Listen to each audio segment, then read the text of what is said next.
Hey guys, I'm back with a few more updates on the boat here.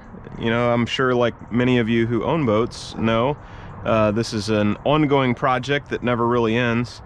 So I guess right back to it from last season. I did a lot of foam work on the boat to lighten it up. I still have not yet replaced the floorboards. That's going to be coming soon, but at the end of last season I managed to blow the engine up, and over the course of the winter and really most of last boating season, I went ahead and finished building out a motor that I had sitting on a stand.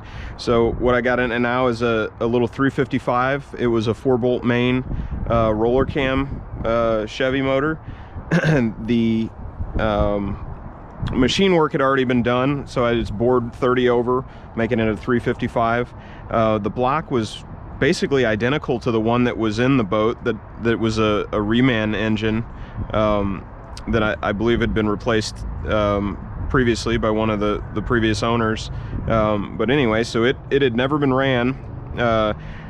It also didn't have a set of heads, but I did have a cam for it and some other things that had to be changed out, and the oil pan was one of them. Unfortunately, I haven't gotten around to editing that video, so I did get a lot of video and pictures from the rebuild project.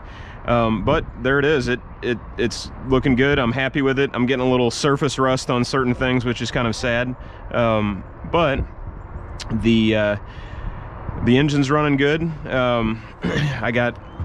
I got a marine cam on it that's one of the comp cams, kind of off-the-shelf offerings that they recommend mostly for jet boats. They don't recommend it for prop boats as much because of the higher RPM or the higher idle and being able to get in and out of gear. I ended up getting AFR 195 heads on it, aluminum pulleys up front, aluminum water pump. I got a mini starter. So I shed quite a bit of weight off of what the engine was before. I believe the intake is an Edelbrock Performer. I'm not sure if it was the Performer RPM.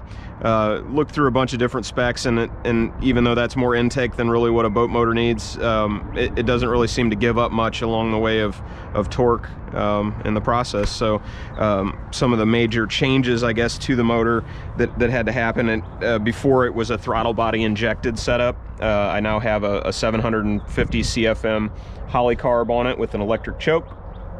Got some nice features plumbed into it, like a gauge to show me my supply fuel pressure.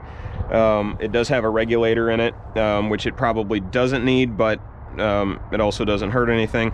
I went ahead and did a Davis Unified distributor. This is one of their marine offerings that has a mechanical advance on it, which is a fairly, you know, will give a more conservative timing profile probably than what would be for an automotive, like a automotive application, but it doesn't necessarily require any of the complexity around the computer. The computer, I think, that's in there, and I did look around it, I still left a lot of the wiring harness, a lot of the relays, a lot of those things in here. Still got a little tidying up to do on wiring, just as far as getting looming put around like the choke wires, and maybe cleaning some of these unused plugs kind of out of the way, and tucking them back under the rear motor plate here, just to kind of tidy things up. I've actually been doing a lot of wiring and upgrading on wiring lately. Most recently, I guess I got everything lined out and loomed appropriately here. Before, this was more of a rat's nest as far as wiring goes, and there was also some wires, 12-volt wires, that they had brought back that would attach to these terminals, and it wasn't allowing me to power everything off when I'd stop the boat. And so one example was like the radio that someone had wired, and they brought a wire all the way back here and hooked it right to the battery. So now everything goes through my dual battery switch, so I can truly shut everything off. When that switch is off, I'm not draining anything out of the batteries, which is helpful. So anyway, since I already had to take the engine out, which is no small feat, I guess, on this boat. This thing does stand up pretty high off the ground when you're in the boat. So anything short of launching it and trying to get creative about how to take it out, like a normal cherry picker is definitely not big enough. You probably won't be able to see it from here, but I do have a track loader in that shed back there. And we used the track loader in the bucket and rigged up a sling, and it was just right for the job. I was able to affix a motor plate to the top of the intake manifold and set the engine down with the mounts bolted in place that it needs for the boat. And for taking it back out, kind of the same story. I built an engine cradle or on a rolling dolly that when I lifted the motor out and set it down on the ground outside, that these motor mounts would sit down on that rolling dolly, that rolling cart, and it would sit level and where there was no risk of it falling off or anything like that. So had a little bit of a stop and restart, I guess. The oil pan that I had selected originally for what this motor was going to go into, which was a mini truck, a little S10. The oil pan was actually a race style pan that was too deep, and it contacted the bottom of the boat before the motor was sitting down on the mounts, which was a little distressing. Had to pull the motor back out, had to separate that oil pan, and I got another oil pan that is still a Milladin brand pan, higher capacity and deeper sump. All of my windage tray and crank scraper and all that stuff still managed to work out just fine for me. But that was kind of a disappointment to ruin a brand new gasket, you know, before it had ever even been run, to change that that pan out to a different pan. But moving forward, so anyway, so far we managed to take this motor in the boat out last season. The river was very low, so we took it to Kincaid Lake in southern Illinois, and was able to break the motor in last season. Now it's April 12th, and we're heading into the new season. We've already had the boat out twice on the river, on the Merrimack River, and so far so good. It seems to be running well. I got the break-in oil out of it, and it's got its standard oil in it now. Aside from a few minor hiccups, everything is going well with this motor so far. It has significantly more power than the other motor did, which I was very happy about. The pump, which I'll kind of get into a little more here in a second, but the pump and the impeller stack that's in it, the original impeller stack, when I put this motor back in, I left my original impellers that were Kodiak Marine's selection of impellers. It was a 19 degree. The second impeller is also 19 degree, and then a 21 degree at the tail end. With those impellers, this engine would spin the motor in excess of 5,500 RPM, which is just a bit too fast for what it is, but that told me that it was making a lot more power. Since then, and in one of my videos that I had done previously, I changed out the lead impeller, so that first impeller into the stack, with a 19 degree bullet nose impeller that's supposed to be much better at feeding water into the pump. I ran with that for a little while, and since then I've actually got an additional impeller, newer impeller to add to the stack, and so I'll jump back there and go through that here in a second. But yeah, long and the short, it's coming together. I'm feeling more confident, I guess, in the boat, the way that it's set up and the way that it's running now. I guess most recently what I had done, and I'll jump out here just so I can show off some of this. So here's my box of wire. This was all wire that it came out of the boat. So again, this was in its previous life, in its former life, it was a patrol boat down in Oklahoma that the Oklahoma Highway Patrol, I believe, owned. And so a lot of this stuff was to wire in their radios and all the other equipment that they had. I think originally that center hoop bar right there was where the lights and sirens and loudspeakers and all the other equipment was at. and so a lot of this was just there simply to power all that up. So I managed to rip all of this wire out. There's a bunch of speaker wire in here from kind of a halfway attempt at wiring speakers up properly, and so just a couple of these speaker wires in here I went ahead and replaced with new 18 gauge wire soldered on either end, and so that feels a lot better, at least knowing what I'm dealing with the wiring, knowing what wire does what, not having dead wires that you're guessing if, you know, either shorting out or whatever, right? Got rid of all that. So then I guess the next thing is pump updates. So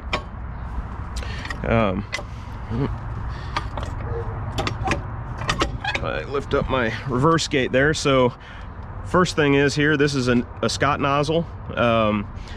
It's a larger diameter nozzle, so this is a 98 millimeter, and so this is a removable insert inside of here that I can change out with larger or smaller nozzles to kind of fine-tune the performance of the jet.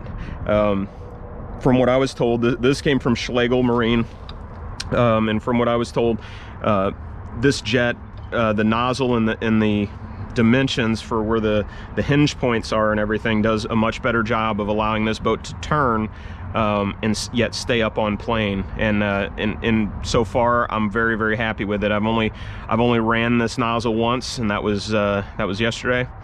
And also, I guess with this nozzle I have my third impeller in the stack, so the one the closest to the rear is now a 24 degree, I believe, impeller, which is a Scott 3-bladed impeller, and in this configuration what I ended up doing was I left my bullet nose impeller as the first in the stack. The new second in the stack is now the 4-bladed 21 degree KEM impeller, so that's still the original impeller. It's still undersized, which isn't really helping me much, but it's 45 thousandths smaller than the hole that it's inside of, which I think the cutoff is probably 30 thousandths or somewhere in there. I'd have to look at the manual again, but it's definitely undersized from wear and tear over the years. But my lead impeller and my final impeller now are good, right? The clearances are nice and tight. They're well within specification, and the boat is performing very well. So yesterday I managed to get the GPS out, and with my wife and 2 kids in the boat in a cooler, we got her to 49 miles an hour. So I'm confident that by the time I'm all done with this thing, we'll be hitting that 50 mile an hour mark, like what I was kind of shooting for at the beginning. So yeah, so big improvements on the back here. A lot of money tied up into this sort of stuff, but you know, buy it once and cry once. I think originally my intention was to go ahead and rebuild the impellers that were in that original stack. I kind of changed my tune on that plan, I guess, when I had that more powerful motor in there, and I knew that I would need to be spinning a more aggressive impeller stack, and so I just bit the bullet, got my last impeller in the stack put on there. This is going to be good for a little while, but I guarantee before too long I'm going to be pulling it apart. I'm going to probably want to change this mid impeller out with likely a Scott 21 degree impeller in the middle there that is just a newer, tighter impeller. It's much better. RPMs with this nozzle, with that stack and everything, my RPMs was somewhere around 4,800 RPMs, which is perfect as far as I'm concerned. Bumpering right up against 5,000 RPMs is kind of right where I want to be. Trying to think what else. So this year, bunk boards. This is definitely not exciting, but everyone who owns a boat knows how this works. Got these outer bunk boards here I had replaced I think 2 seasons ago. Finally got these bunk boards here in the middle, which are the longer bunks, replaced. Managed to get that done before they broke completely and had me stranded somewhere or gouging the bottom of the boat up. Let's see. Only other thing I guess that I can think of off the top of my head here as far as updates, this bilge fitting here, So this is new on that side. The original bilge fitting was here on this side. It was just a direct kind of swap out to wire to the existing bilge pump. I now have two, and I now have two bilge pumps. So one on either side.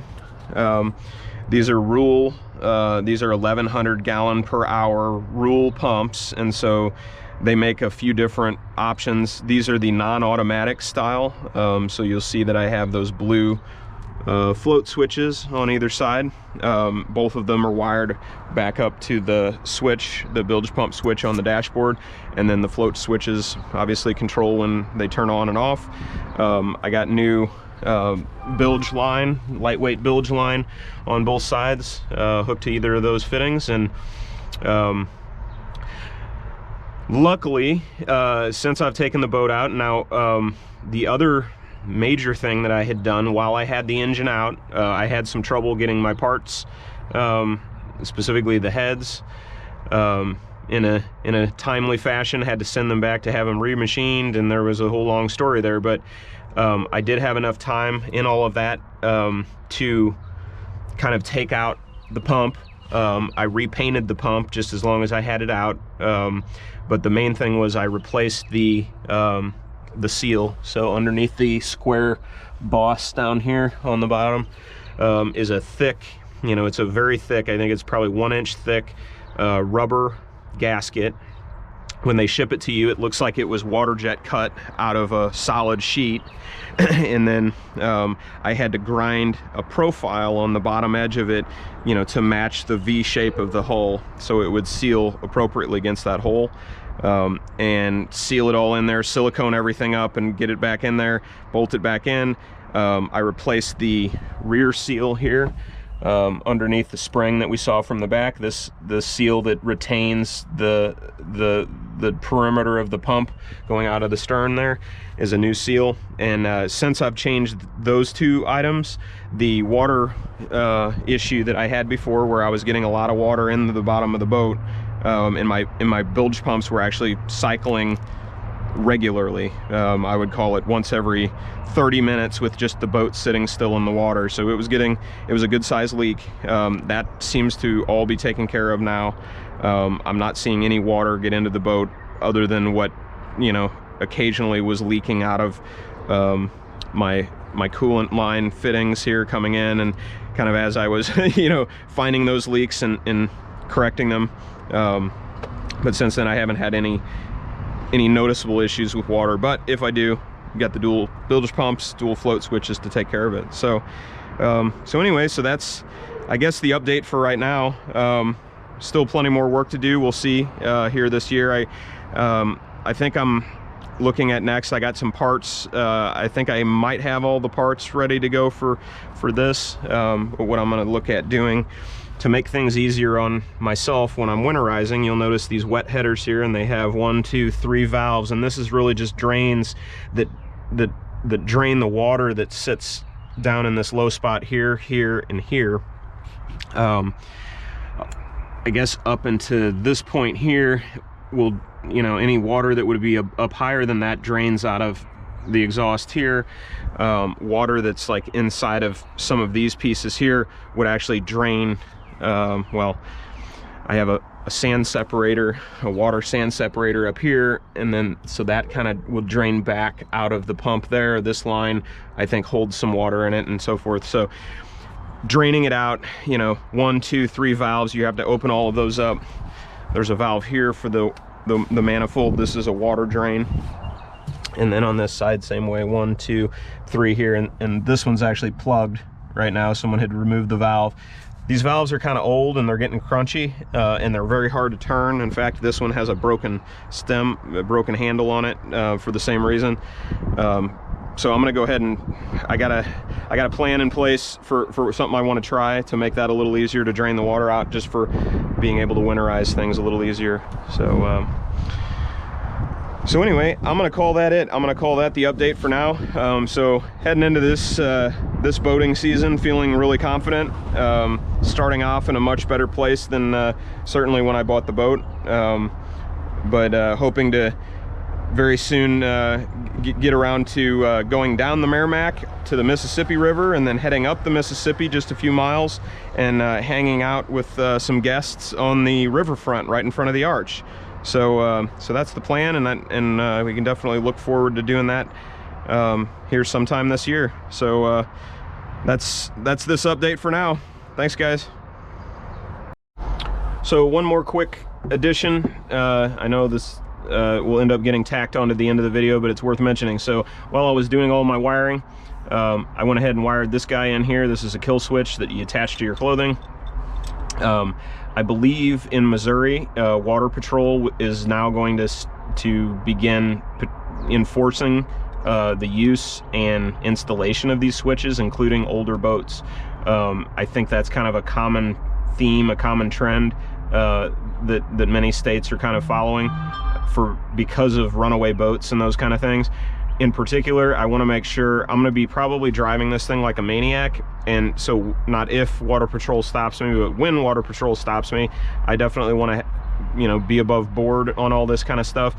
And honestly, not to mention, since we've done the motor changes, since we've done the impeller stack changes, this boat is quite a bit quicker and it turns very quick. And honestly, I did manage, when it was just my wife and I did manage to scare myself a little bit with it, because the boat will now turn out from underneath you, and it could very well, you know, it's very highly likely, I guess, that when you're going high speeds and you're turning quickly, hitting a wake a little silly or something like that it could spit you out of the seat, and then you would be scrambling to regain control of the boat. So I'm gonna go ahead and put one of these in there for my own safety, everyone else's safety, and so I don't get any tickets. So anyway, that's another one worth mentioning. As part of my wiring upgrade job, I did install the kill switch.